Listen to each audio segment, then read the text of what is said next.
Sean, welcome to the show, man. Thanks. Thanks for having me. Yeah, my pleasure. So you are in Michigan right now, but we were hmm talking a second ago, and you've spent some time down here chasing geese and ducks. Is waterfowl your favorite thing to hunt? Oh yeah, man. I'm a waterfowl guy for sure, through and through. I've traveled across like most of the country at this point, chasing ducks and geese. Really? Yeah, I've kind of made it that's kind of my life's, my life's passion. That's always Mm. been my work too. I was a waterfowl guide at first, and then pivoted to making waterfowl videos and films for brands and stuff like that, and just Mm. always been ate up with it. So that's what you do for a living, then? Yeah, yeah, yep, yeah. Cool. I've kind of like dabbled in other things here and there, but really, as long as I can have a camera in my hands or be involved with waterfowl in any way, I'm pretty into it. So do you? But there's a catch there, and I know you probably don't care. Like filming it probably, that probably gets you off as much as pulling the trigger. But for For me, it sure. wouldn't do it, or I'd have a pile of videos on my Instagram feed that I Uh-huh. took. Uh-huh. Exactly. Yeah, I've been asked that question like because I get it. Like Uh, don't get me wrong, I love pulling the trigger. And I hosted a waterfowl hunting show for Meat Eater for a while too. okay. Um and I I love shooting them too. Don't get me wrong, but I think I get as much satisfaction out of like portraying waterfowl hunting and just waterfowl in general well to like people as a whole as much as I do shooting them. Now, if I go a real long time without pulling the trigger, I start getting a little itchy, but I can make it Right. a long time, I can Yeah. I can spend a lot of time filming them before I get like, ready to burn some shells. um. So, what species you said you've traveled all over the country? Oh yeah. Um, what species is on your bucket list that you haven't shot yet? Quite a few actually. So I haven't done the sea duck thing yet, Uh huh. which the well, I kind of have. I've done it on the Great Lakes, but I haven't done ocean sea duck Mm. hunting. And that for me is just interesting, at least. It's like a thing I gotta try once. Sure. Um, I really would love to I would really love to do Brant, which are Mm. a goose on, the West Coast. I would like to do like Pacific Brant down in like Baja. And then I think and then now Alaska just opened up the season. It's been 6 or 7 years probably now.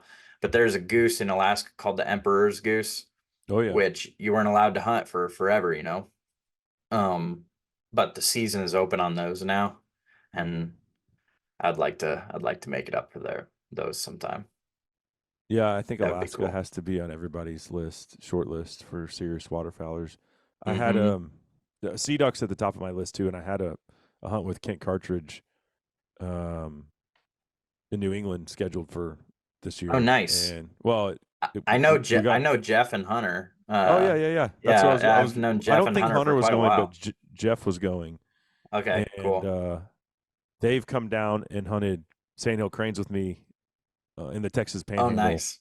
Yeah, the last 2 years, and so this year we switched it up. We're like, let's go do a sea duck hunt, and then I was in Mexico hunting coos deer, and Jeff called me and I was flying home, spend one night with the wife and kids, and then leaving to go sea duck hunting the next day. And he was like, "Hey, the guide called, and like the weather's going to be, it's not even safe to take the boat out." So we didn't end up going. Mm. So I have to push it Yeah, to next year. it sounds like that's pretty common, man. Yeah. Like, So well, rained yeah, on my that'll be parade cool. for sure, but we'll have to make it happen in the near future. But yeah, I What want to what get. state were you gonna go do that in? Like Well, I Maryland was or flying into around there? Boston, and Okay. then I think we were gonna spend like I don't know Chesapeake Bay area. Not Yeah. real. Mm-hmm. He just said this is where you need to be this day, and then bring waiters, Yep, I and get I'll it. sort the rest out. Mm-hmm. I get it. Yeah, that's cool. I I actually made it to coastal Maine hunting two falls ago, but Mhm. we did an interesting hunt. We didn't chase sea ducks. We hunted like coastal, like brackish water black ducks, Mm. and we hunted them. We canoed up and down like tidal rivers, and then Mhm. we camped on one of the rivers and slept in tents, hunted out of Sweet. canoes. You wake up in the morning and there'd be a freaking seal swimming up the river. You're like, okay, Mm. this is different. That's but I like the brackish stuff too, like coastal Yeah. Texas. I love the brackish stuff. I don't know. I don't know what it is about that I like so much, but I dig it. It's interesting to think about like an overnight backcountry style duck trip, right? Yeah, that is something that is like so on my, like, I love doing it.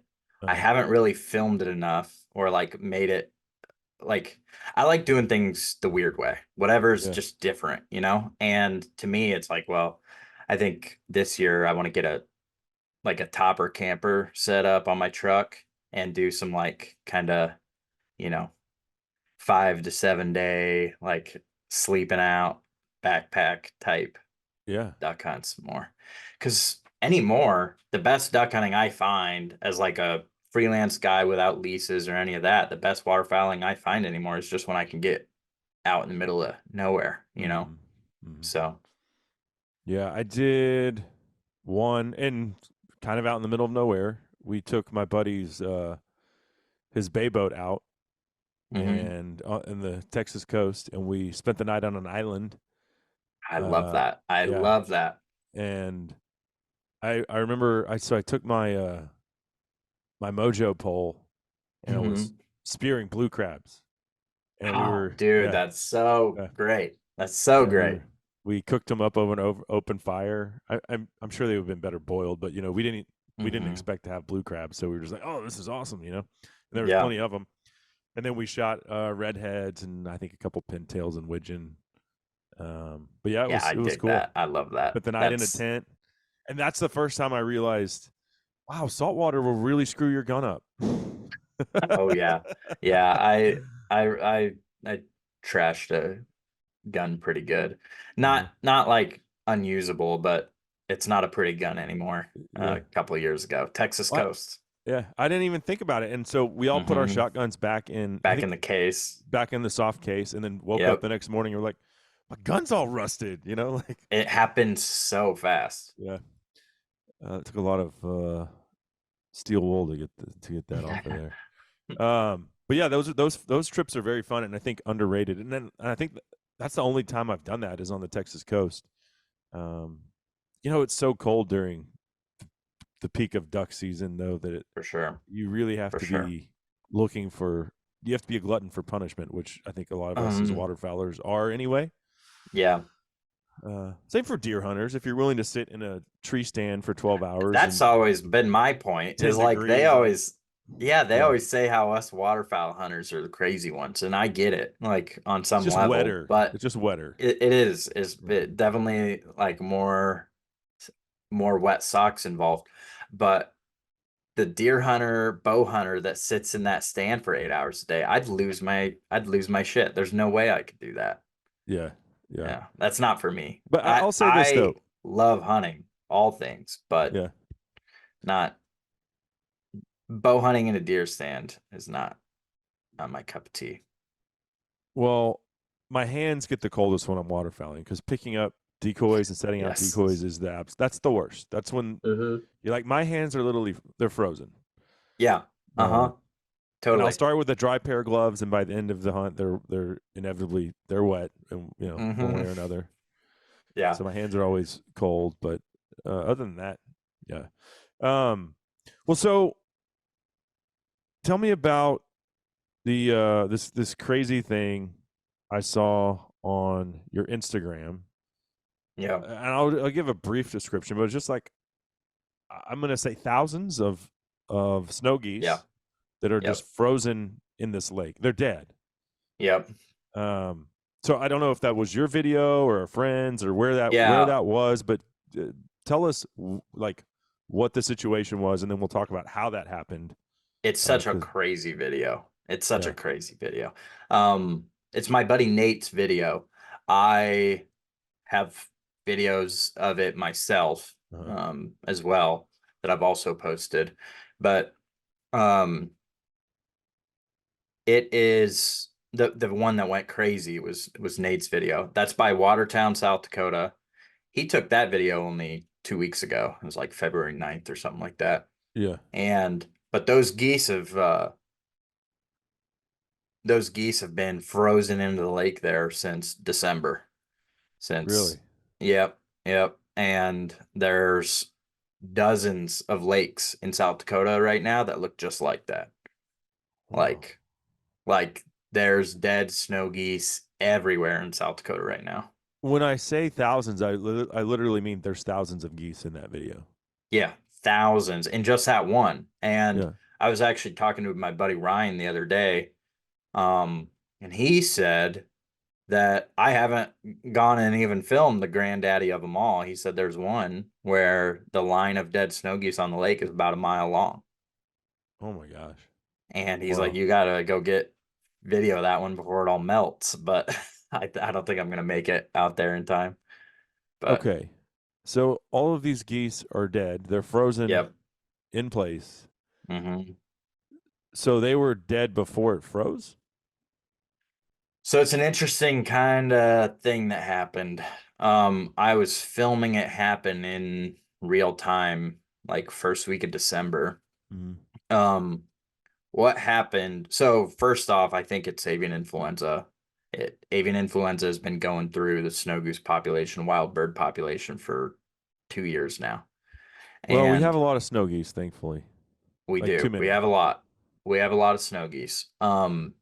They're hurting now. Like their numbers have came down a long ways the last few Uh-huh. years. Uh, But compared to where they were 25 years ago, right? Like right. when the spring conservation order started in whatever year that was, 1999, where you could hunt them in the spring. No And that plugs. was no plugs. Yep. No limit. Yep. No plugs, no limit. Use electronic calls. Uh-huh. Um, and snow goose populations have been on a decline for more or less 15 years now, I think. Um, Hunting has nothing to do with that. It's it's it's way more a symptom of just bad nesting success, really, is what it's come down to. Well, good nesting success for them, right? I mean, let's see. It's They're breeding. I'm just reading here. Yeah, you're good. The breeding population of lesser snow geese exceeds 5 million birds, which is an increase of 300% since the 1970s. This is from this Yeah, very obscure yeah. site known as Wikipedia. Some of y'all might have heard of it, but anyway, so it's up 300% since the So 70s. so yeah, so since the 70s, so what happened? They're So like I eating wrote a themselves out of house and home apparently, and have been for some time on the tundra. well, so I wrote a big article for Meteor about this, Uh-huh. and really what happened ultimately is from the 70s through the 90s, um, grain agriculture expanded, you know, well, and even before the 70s, obviously, but grain agriculture has only spread, right? It Yeah. spread farther west and farther north for the last 100 years. And with that, snow geese have been one of the winners. They've used that for their migration very successfully, just like whitetail